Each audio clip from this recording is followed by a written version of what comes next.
Assalamualaikum warahmatullahi wabarakatuh. Halo kawan, bagaimana kabarmu hari ini? Aku mau bertanya nih, pernahkah kalian mendengar seseorang mengatakan hal-hal seperti ini? Kayaknya aku bipolar deh, soalnya moodku cepat berubah-ubah. Eits, aku tuh sepertinya karena OCD tahu. Karena aku paling gak bisa lihat yang berantakan.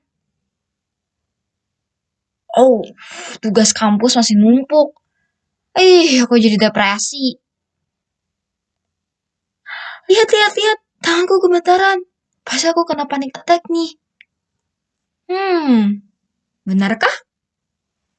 Yap, belakangan ini semenjak isu tentang kesehatan mental menjadi sesuatu yang viral, kita menjadi lebih sering mendengar ucapan-ucapan seperti itu.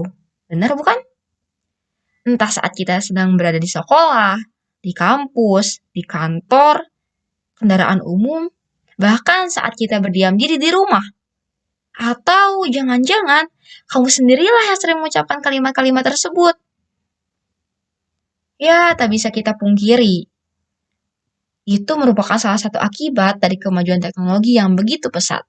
Beragam informasi dengan mudah kita dapatkan hanya dengan sebuah handphone yang terkoneksi dengan internet.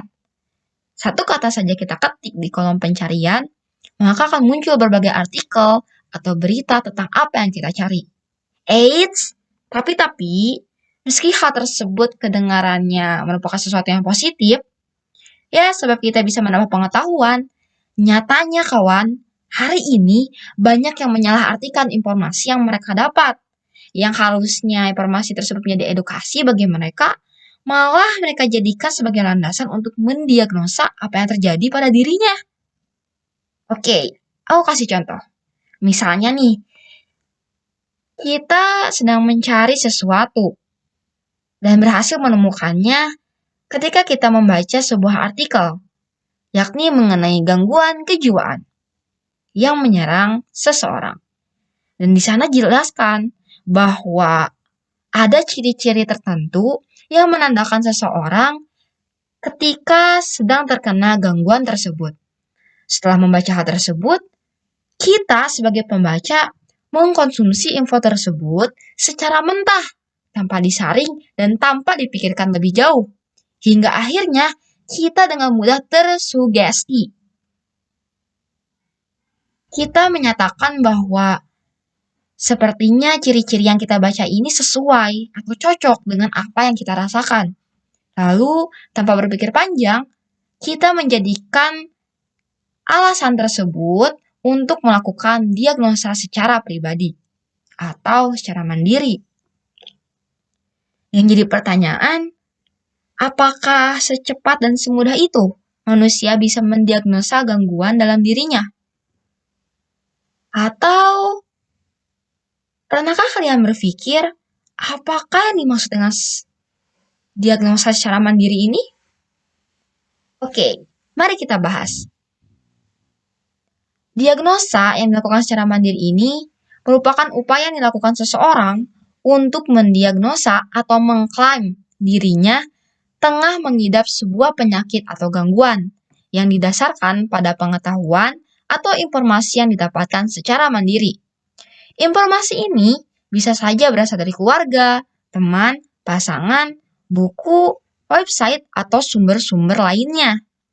Jadi, awal mula adanya diagnosa secara mandiri ini karena adanya pemberian stigma atau label. Nah, ketika seseorang melakukan diagnosis, ia pasti berasumsi bahwa ia sedang atau sangat mengetahui mengenai seluk-beluk diagnosis tersebut. Meskipun kenyataannya nggak gitu. Ingat ya, ini hanya merupakan sebuah asumsi loh, sehingga sangat mungkin akan adanya kesalahan diagnosa. Selain itu, gangguan kejiwaan tidak dapat disimpulkan hanya dengan cara mencocokkan satu atau beberapa variabel. Perlu asesmen yang serius dan mendalam, serta dilakukan oleh sosok-sosok profesional yang memang berkiprah di bidang tersebut. Misalnya nih, seorang psikolog, psikiater, atau konselor. Sebab hal ini membutuhkan pengetahuan dan ilmu yang didapat dengan pendidikan serta pelatihan tertentu.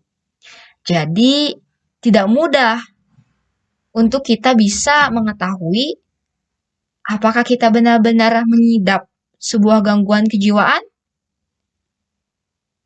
Selanjutnya, menurut kalian seberapa bahaya diagnosa yang dilakukan secara mandiri ini? Oke, sebagai gambaran, mari kita gali informasi tentang 3 bahaya melakukan diagnosa secara mandiri. Menurut Cassandra, ia merupakan seorang psikolog dari Universitas Indonesia. Ia menjelaskan bahwa ada 3 bahaya yang bisa disebabkan oleh kegiatan tersebut. Yang pertama, menyebabkan kekhawatiran yang tidak perlu, dan jika kekhawatiran tersebut memburuk, maka dapat mengembangkan gangguan kecemasan. Yang kedua, membuat seseorang tidak bisa mendapatkan penanganan yang tepat. Bahkan, masalah lain yang bisa saja lebih serius menjadi tidak terdiagnosis. Karena terlalu fokus pada penyakit atau gangguan yang belum tentu diderita, atau salah diagnosa. Yang ketiga, dengan mendiagnosa diri sendiri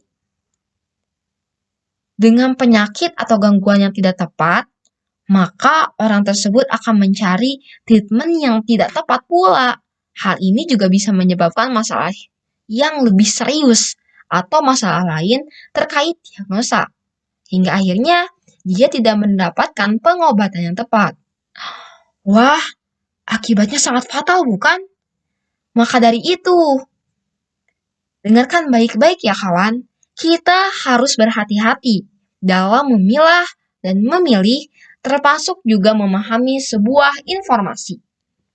Kawan-kawan tetap boleh kok untuk mencari atau riset dari sumber-sumber yang terpercaya.